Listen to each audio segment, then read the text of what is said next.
Sugeng dalu, sugeng istirahat, lan sugeng berpikir sehat. Ono cerita dua saudara kakak beradik yang dilahirkan oleh eh, sebuah keluarga kecil di perdesaan.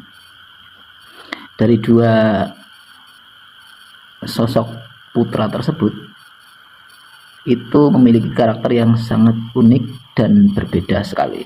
Yang satu itu berkarakter ramah, santun, juga terkesan takdim serta menghormati orang tua gitu kan. Namun itu adalah sudut pandang dari kacamata umum. Mungkin lebih dekatnya lagi adalah kacamata tetangga ya. Nah, sedangkan yang satunya, saudara satunya yaitu kakaknya, itu memiliki karakter yang keras, tegas, dan terkesan kurang halus dan lembut kepada orang tua. Nah, tentu saja dari pujian orang luar, artinya pujian dari tetangga gitu ya, itu tentulah adiknya yang lebih perhatian dan lebih menyayangi orang tua, sedangkan kakaknya itu terkesan kurang memiliki kasih sayang ataupun rasa empati lah mungkin ya terhadap orang tuanya. Lagi-lagi itu asumsi tetangga ya kan, karena tetangga itu melihat semuanya kan dari luar, bukan dari dalam rumah tangganya itu sendiri. Sehingga dalam suatu ketika ternyata secara perlahan semua karakter dan semua sifat-sifat kedua bersaudara tersebut pun sudah mulai nampak hingga ke permukaan.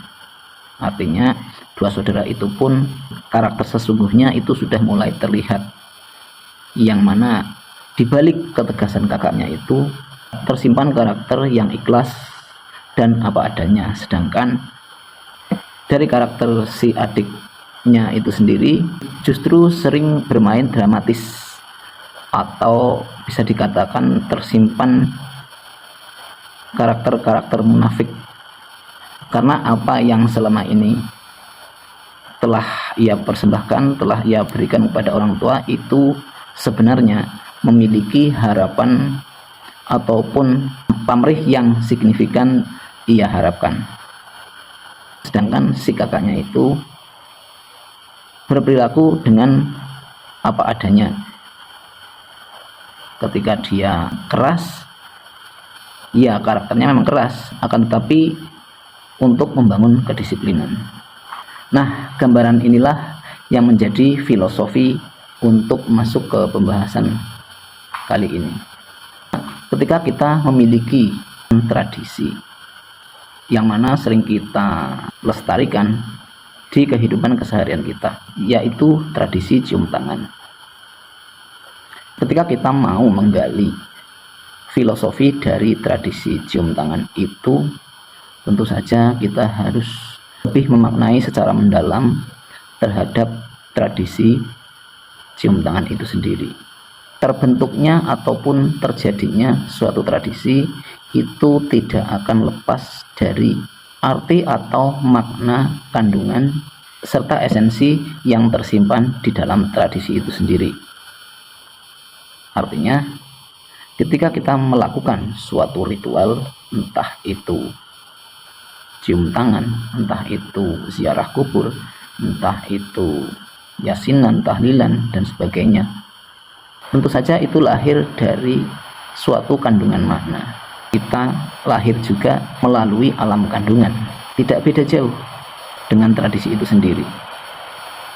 Kita fokus lagi kepada tradisi cium tangan, yang mana sudah melestari dan sudah melegenda bahkan ya di kebudayaan kehidupan orang-orang Jawa, yang mana itu tentu saja adalah sebuah simbolisasi dari sesuatu yang lebih luhur dan lebih unggul di baliknya.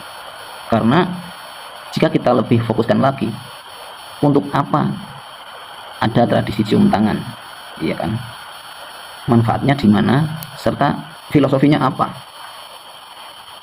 Nah, dari simbolisasi itu tadi, pastilah ada sesuatu yang lebih besar yang diharapkan dari simbol tradisi cium tangan tersebut.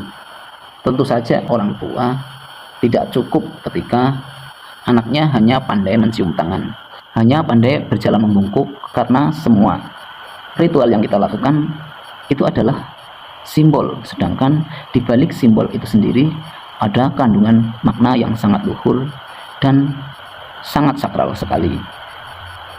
Jadi bukan salah anak ketika dia pandai mencium tangan, dia pandai jalan membungkuk, dia pandai berbahasa basi serta fasih berbahasa di depan orang tua, sedangkan ketika di belakang orang tua mereka justru malah menggunjing atau membicarakan kekurangan serta keburukan kita kepada orang lain.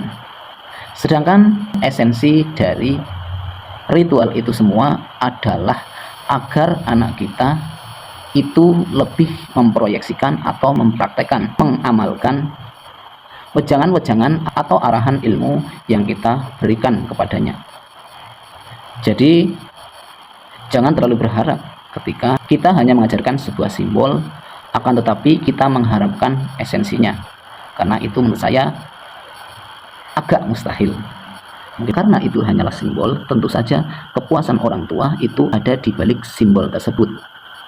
Artinya tradisi cium tangan itu hanyalah sebagai simbol saja, sedangkan makna atau esensi kandungannya adalah menghormati serta memuliakan orang tua atau orang yang lebih tua atau orang yang dituakan.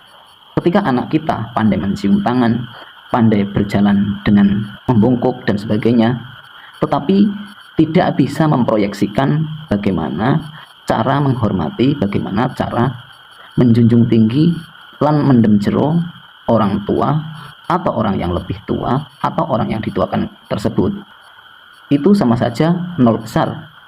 Karena ketika hanya hafal simbolnya saja tanpa tahu isi serta makna kandungannya, itu adalah hal yang sangat sia-sia menurut saya. Pepatah Jawa mengatakan, sopo sing nandur bakalan yang ngunduh. Jadi opo sing ditandur ya kuwi sing dipanen. Ketika kita menanam biji rambutan, tentu buahnya adalah rambutan. Nah, lalu ketika kita hanya menanam simbol, tentulah kita nggak usah berharap esensinya. Terima kasih. Sampai di sini dulu. Mohon maaf bila banyak kekurangan. Wassalamualaikum warahmatullahi wabarakatuh.